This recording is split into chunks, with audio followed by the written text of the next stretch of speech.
ಪಕ್ಷದ ಸಂಸ್ಥಾಪಕ ನಟ ವಿಜಯ್ಗೆ ಸಂಕಷ್ಟದ ಮೇಲೆ ಸಂಕಷ್ಟ ಎದುರಾಗಿದೆ. ವಿಜಯ್ ಪತ್ನಿ ಡಿವೋರ್ಸ್ಗೆ ಅರ್ಜಿ ಹಾಕಿರೋ ವಿಚಾರದ ನಡುವೆ ಸಿಬಿಐ ಬಿಗ್ ಶಾಕ್ ನೀಡಿದೆ. ಕರೂರು ಕಾಲ್ತುಳಿತ ಪ್ರಕರಣ ಸಂಬಂಧ ಇದೀಗ ಮತ್ತೆ ಸಿಬಿಐ ನಟ ವಿಜಯ್ಗೆ ನೋಟಿಸ್ ನೀಡಿದೆ. ಡಿವೋರ್ಸ್ಗೆ ಪತ್ನಿ ಅರ್ಜಿ ಬೆನ್ನಲ್ಲೇ ವಿಜಯ್ಗೆ ಮತ್ತೆ ಶಾಕ್. ಕರೂರು ಕಾಲ್ತುಳಿತ ಕೇಸ್ನಲ್ಲಿ ದಳಪತಿಗೆ ಸಿಬಿಐ ನೋಟಿಸ್. ನಟ ದಳಪತಿ ವಿಜಯ್ ಪತ್ನಿ ಸಂಗೀತಾ ವಿಚ್ಛೇದನಕ್ಕೆ ಅರ್ಜಿ ಹಾಕಿರುವ ವಿಚಾರ ಈಗಾಗಲೇ ಭಾರಿ ಚರ್ಚೆಗೆ ಕಾರಣವಾಗಿದೆ.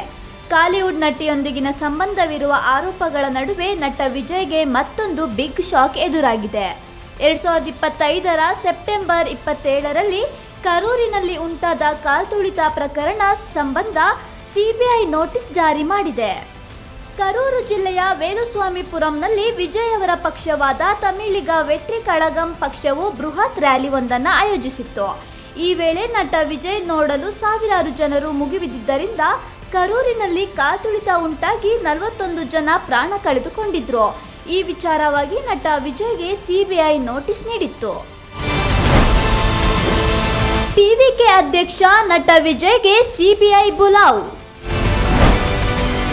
ನಾಳೆ ವಿಚಾರಣೆಗೆ ಹಾಜರಾಗುವಂತೆ ಸಮನ್ಸ್. ಬಹು ನಿರೀಕ್ಷಿತ ಜನನಾಯಕನ್ ಸಿನಿಮಾ ರಿಲೀಸ್ ಆಗಲು ಇನ್ನು 2 ದಿನ ಬಾಕಿ ಇದ್ದು ವಿಜಯ್ಗೆ ಸಂಕಷ್ಟ ಎದುರಾಗಿದೆ. ಕರೂರಿನಲ್ಲಿ ನಡೆದ ಪ್ರಕರಣ ಸಂಬಂಧವಾಗಿ ನಾಳೆ ವಿಚಾರಣೆಗೆ ಹಾಜರಾಗುವಂತೆ ನಟ ದಳಪತಿ ವಿಜಯ್ಗೆ ಸಿಬಿಐ ಬುಲಾವ್ ನೀಡಿದೆ. ಇದರಿಂದಾಗಿ ನಟ ವಿಜಯ್ ಕೋರ್ಟ್ ಕೇಸ್ ಅಂತ ಅಲೆದಾಡೋ ಪರಿಸ್ಥಿತಿ ಶುರುವಾಗಿದೆ. ಇತ್ತೀಚೆಗೆ ನಟ ವಿಜಯ್ ಸಿನಿಮಾ ಹಾಗೂ ದಾಂಪತ್ಯ ಜೀವನದಲ್ಲಿ ಬಿರುಕು ಮೂಡಿದ್ದು, ಇದೀಗ ಕರೂರು ಕಾಲ್ತುಳಿತ ಕೇಸ್ ನಟ ವಿಜಯ್ಗೆ ನುಂಗಲಾರದ ತುತ್ತಿನಂತಾಗಿದೆ. ನಾಳೆ ಬೆಳಿಗ್ಗೆ ವಿಚಾರಣೆಗೆ ಹಾಜರಾಗುವಂತೆ ನಟ ವಿಜಯ್ಗೆ ಜನವರಿ 12ರಂದು ಸಮನ್ಸ್ ನೀಡಿತ್ತು.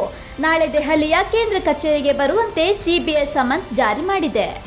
ಕರೂರು ಕಾಲ್ತುಳಿತದಿಂದ ಹಿಡಿದು ನಟ ವಿಜಯ್ಗೆ ಒಂದರ ಮೇಲೊಂದು ಸಂಕಷ್ಟ ಎದುರಾಗ್ತಿದ್ದು, ನಟ ವಿಜಯ್ ಸಂಕಷ್ಟಗಳು ಯಾವಾಗ ಬಗೆಹರಿಯುತ್ತೆ ಹಾಗೂ ಕಾಲ್ತುಳಿತ ವಿಚಾರಣೆ ಎಲ್ಲಿಗೆ ತಲುಪುತ್ತದೆ ಎಂಬುದನ್ನು ಕಾದು ನೋಡಬೇಕಿದೆ.